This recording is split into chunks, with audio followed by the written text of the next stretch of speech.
Hello class 8, how are you? In this morning, bertemu lagi dengan Miss Riris dalam pelajaran IPS dan topik kita hari ini adalah kondisi masyarakat Indonesia pada masa penjajahan. Oke, disimak baik-baik ya.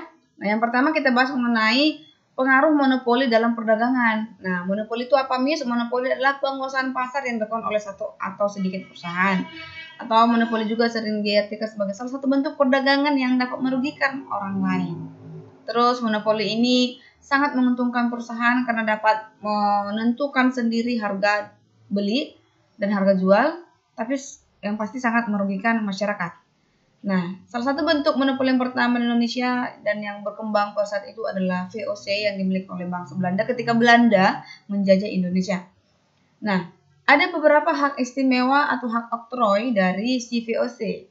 Nah, yang pertama itu hak monopoli terhadap perdagangan rempah-rempah, hak untuk mencetak uang sendiri, memiliki pasukan dan memiliki armada laut sendiri, membangun benteng dan gudang, dan dapat membuat perjanjian menyatakan perang dan damai dengan negara lain. Jadi VOC ini udah seperti sebuah negara ya, karena semua mereka punya hak-hak sendiri, makanya dikatakan hak istimewa dan itu dikerjakan oleh bangsa Belanda dan mau tidak mau orang Indonesia atau kerajaan-kerajaan Indonesia menyetujui.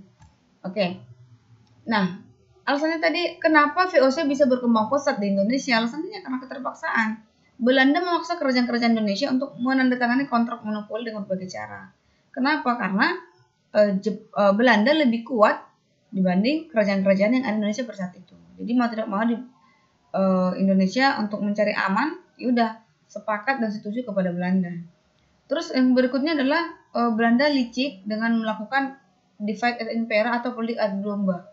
Jadi bagaimana supaya Belanda itu mendapatkan hati dari masyarakat Indonesia atau kerajaan-kerajaan yang berkuasa pada saat itu, dia mengadu domba. Mengadu domba itu artinya membuat pihak kerajaan A dengan kerajaan B itu tidak baik, gitu ya, atau antar pejabat dengan lain. Jadi orang Indonesia yang pada akhirnya ribut, berantem, ya Belanda pada itu mencari untung gitu.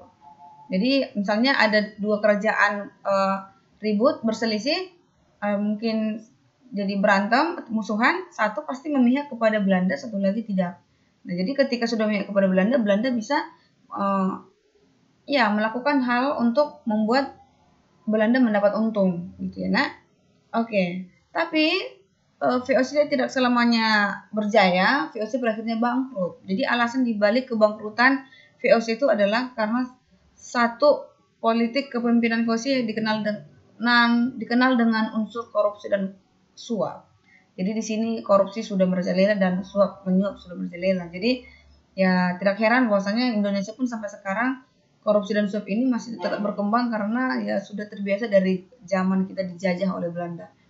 Kedua, banyak pemimpin VOC yang menyelewengkan kekuasaan dengan menerapkan gaya hidup yang turut membebani anggaran rumah tangga VOC. Jadi memakai untuk kepentingan pribadi ya.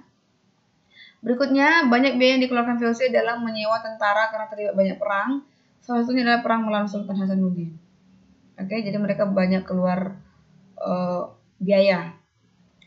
Rugi mereka. Yang berikutnya, jumlah gaji yang harus dibayarkan cukup besar mengingat kekuasaan VOC yang luas membutuhkan dana yang besar juga.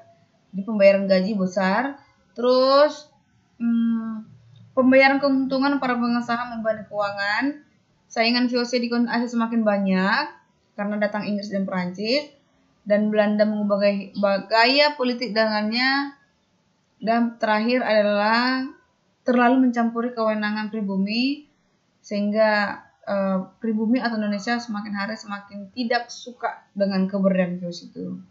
Oke, dan tugas kalian adalah carilah nama-nama tokoh atau pimpinan Belanda yang ikut ambil bagian dalam perkembangan VOC. Oke, thank you for your attention. See you in the next lesson. Bye-bye.